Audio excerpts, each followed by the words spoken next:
हर साल आषाढ़ माह के शुक्ल पक्ष की द्वितीया तिथि को ओडिशा के पुरी शहर में यह विश्व प्रसिद्ध रथ यात्रा शुरू होती है।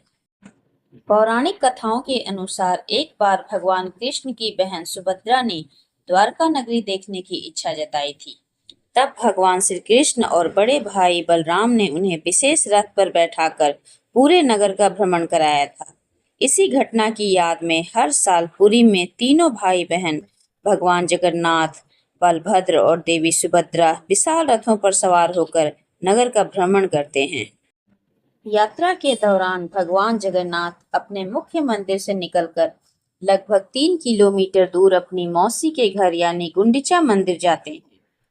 गुंडिचा मंदिर को भगवान की जन्मस्थली भी कहा जाता है, जहां देव शिल्पी विश्वकर्मा ने इन मूर्तियों का निर्माण किया था। जहां भगवान तीनों भाई बहन लगभग 7 से 9 दिन तक रुकते हैं और आदर सत्कार का आनंद लेते हैं। पौराणिक कथाओं के अनुसार रथ यात्रा से ठीक 15 दिन पहले भगवान जगन्नाथ, भाई बलभद्र और बहन सुभद्रा को गर्भगृह से बाहर लाया जाता है।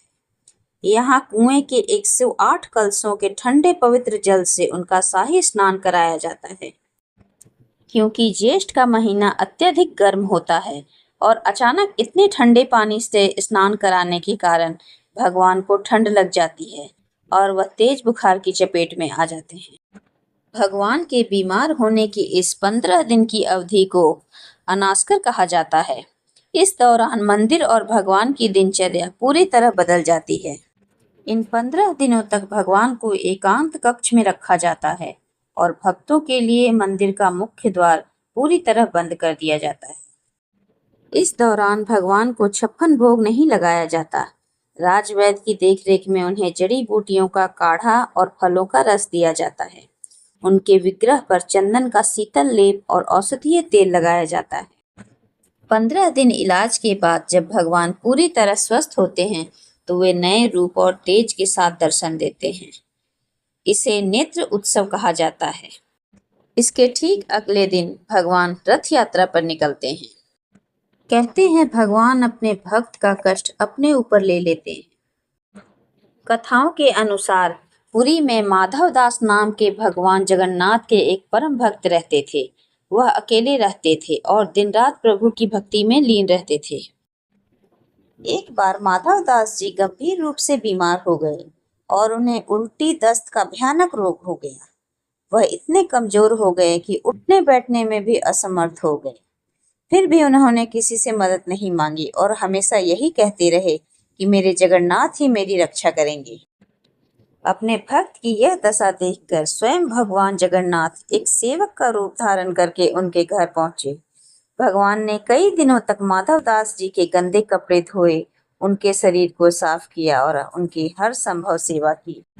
जब माधव दास जी कुछ ठीक हुए तो उन्होंने सेवक के रूप में आए भगवान को पहचान लिया। उन्होंने रोते हुए पूछा, प्रभु आप तो त्रिलोक के स्वामी हैं, आप चाहते तो पल भर में मेरी यह बीमारी ठीक कर सकते थे, फिर आपने स्वयं कष्ट उठाकर मेरी सेवा क्यों की?